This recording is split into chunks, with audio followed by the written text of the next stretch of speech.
Alright guys, well, you got me and Soldier B getting ready to install this light bar on the Silverado 2500. First thing you want to do, at least first thing we wanted to do, is remove the tailgate.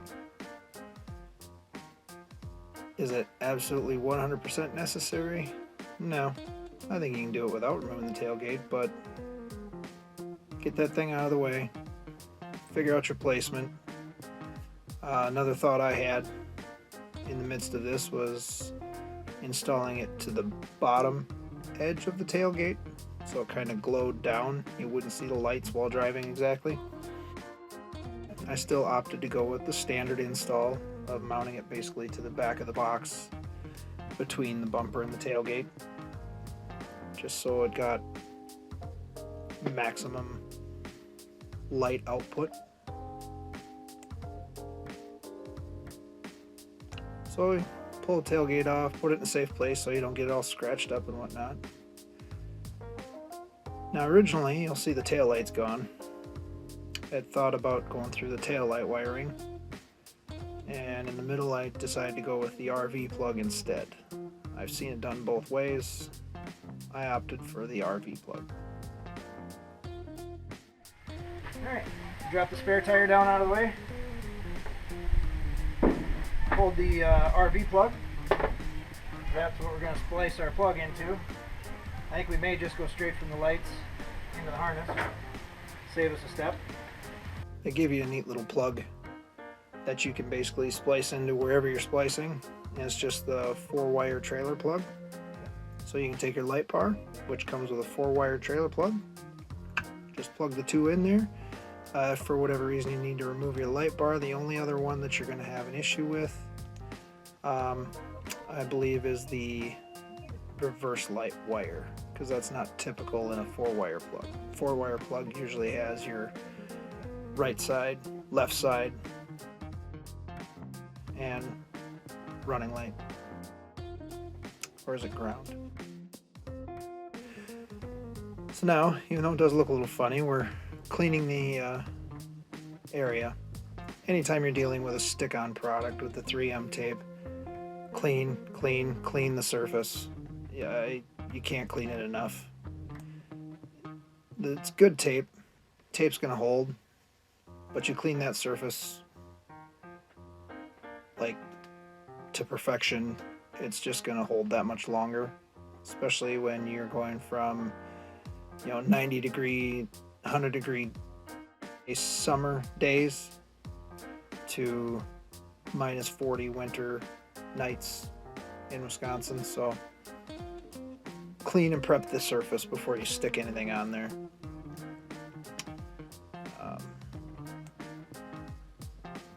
Save yourself a headache in the long run. Once we figured out where our placement was going to be, you basically start by just removing the tape protective film that's on there. Don't remove all of it at once, okay? You're just flirting with disaster. But just go ahead and peel back like 2 inches, 3 inches of it, stick the one end where you want it, and then just slowly remove that film as you progress down the light bar. Pretty basic stuff, but not everybody's done it before, so there you go. First timers, no problem. Now you just remove the rest of the red film off the back of the tape, give it to Soldier B so he can throw it away while you finish pressing that on there. Now the light bar does come with brackets and screws as well, which we did install on the ends. Is it necessary 100%? No, I don't think so. As long as you prep the area well, you should be fine, but I will like that extra security, so we also use the screws and the little plastic brackets as well.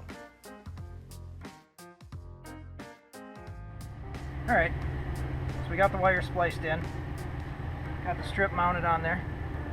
Now we're going to do a quick test before we button it up, see if we got our lights on right.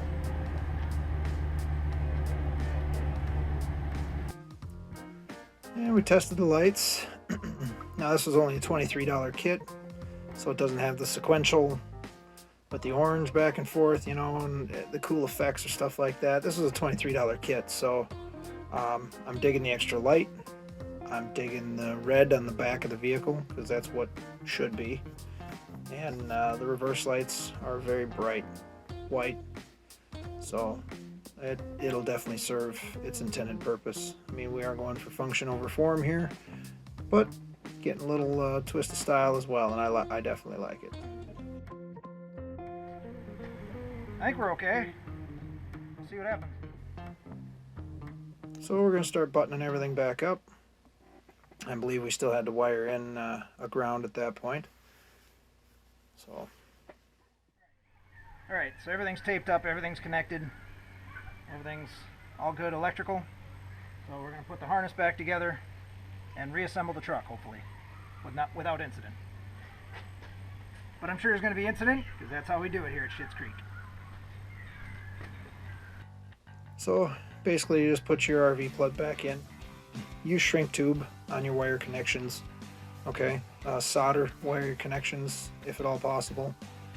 Don't use those Scotch lock things because it weakens that splice in the wire. You know, it chomps in there and just it's creating future problems. So make sure you solder and shrink wrap the way you're supposed to. Use tape on top of that. Put the harness back together nice. Use the plastic rib tubing. Protect your wires. You can't have enough protection on your wires back there to prevent shorting out. Looks like things are going back together without incident. But that's just not how we do it here at Schitt's Creek. See what happens. Don't forget to lube your wires so they don't cut through on sharp metals, edges and whatnot.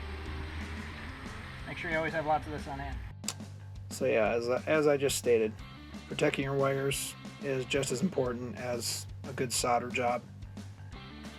You know, the finished product, the finishing work, putting the loom on all the wires, and zip ties, getting the wires tucked up, you know, put where they belong.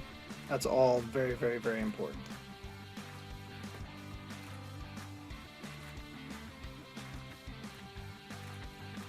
Now we're just going to do one more final test because we have everything reassembled.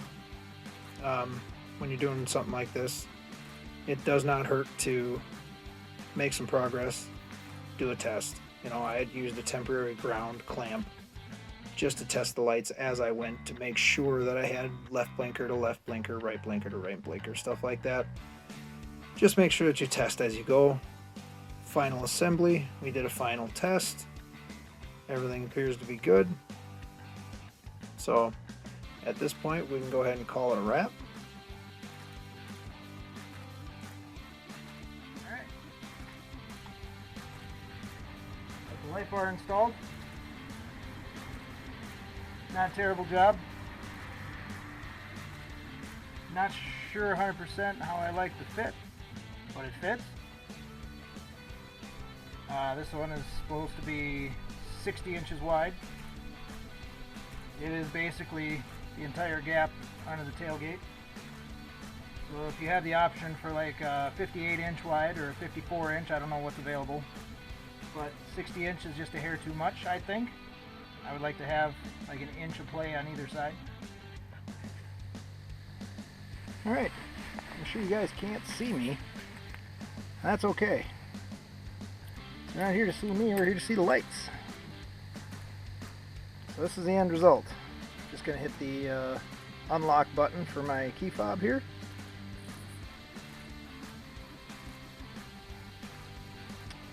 Tell me that's not bright enough, huh? That don't get your attention, I don't know what will. It's a light bar just below the tailgate.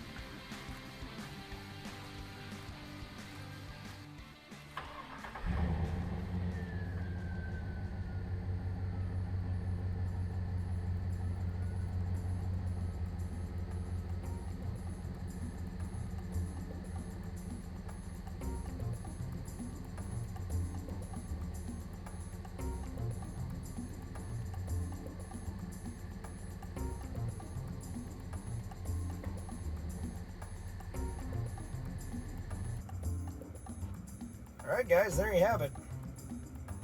Got the LED light bar going below the tailgate there. Picked it up for $23.88 on Amazon.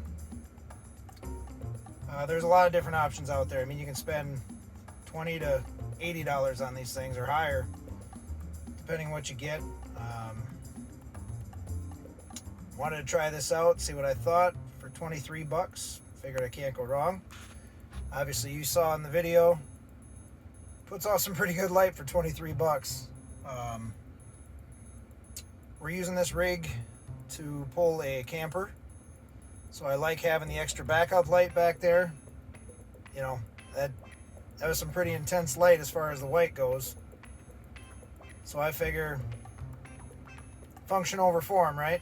But you get a little bit of style in there too.